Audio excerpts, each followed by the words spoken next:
रामपुर नाम के एक छोटे से गांव में रोहन, मोहन और सोहन नाम के 3 भाई रहते थे।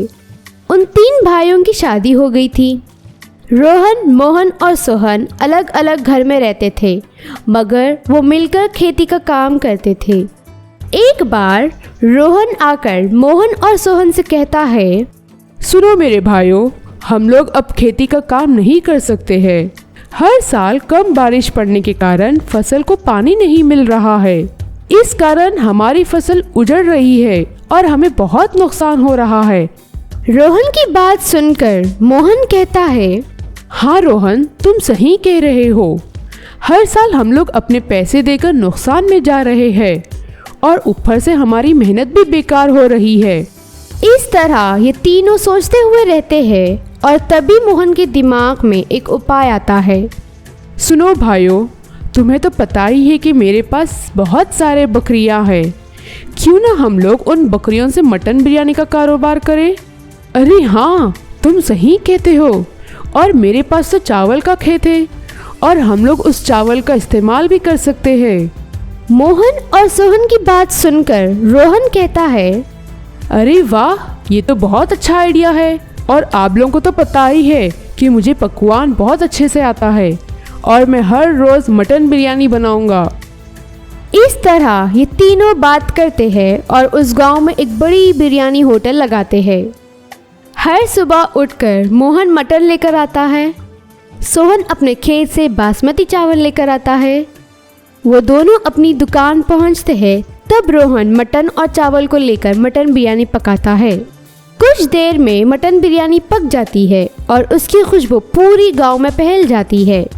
मटन बिरयानी की खुशबू सुनकर गांव के सभी लोग खाने वहां आते हैं। शाम तक होते होते उन लोगों की बिरयानी ख़त्म हो जाती है। अरे वाह, हमारी बिरयानी ख़त्म हो गई है और हमने अच्छे पैसे भी कमाया है। हाँ, हमारी मेहनत रंग लाई है।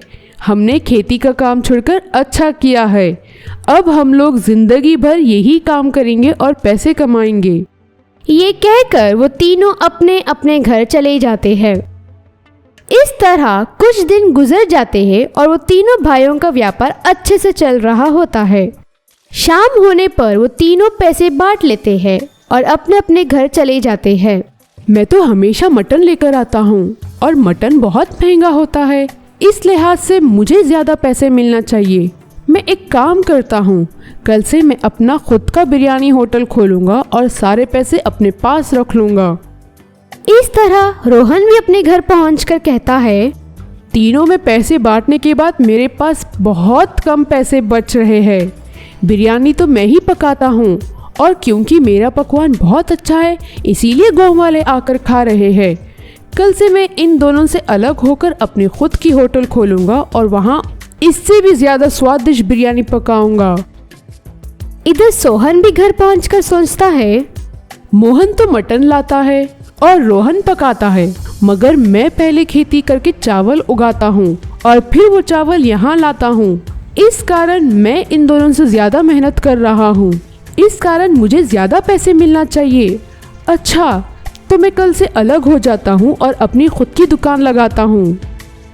इसके दूसरे दिन तीनों भाई होटल पर मिलते हैं। सुनो भाइयों, मैं तुम दोनों से ये कहना चाह रहा था कि हम सबको अब अलग होकर काम करना चाहिए। हाँ रोहन, तुम सही कहते हो।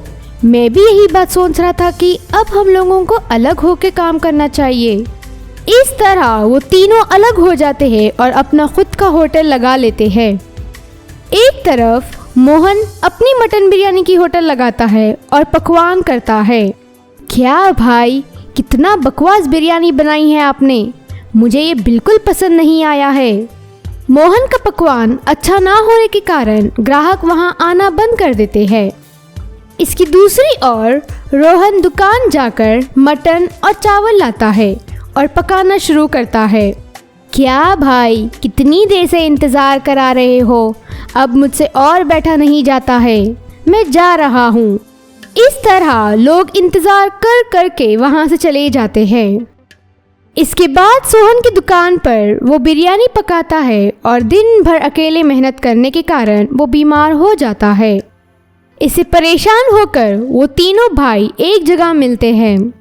अलग होकर काम करने का आइडिया बहुत गलत था। हाँ मोहन, तुम सही कह रहे हो। इस वजह से मेरे ग्राहक भी कम हो गए हैं। इसका सिर्फ एक ही इलाज है। अब हम सबको मिलकर एक साथ काम करना होगा, तभी हम लोग सफल हो सकते हैं।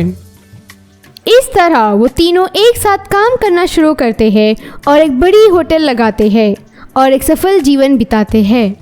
अगर आपको ये वीडियो पसंद आया है तो आपको हमारा चैनल भी पसंद आएगा। इसीलिए इस चैनल को सब्सक्राइब कीजिए और हमारे वीडियोस को लाइक कीजिए।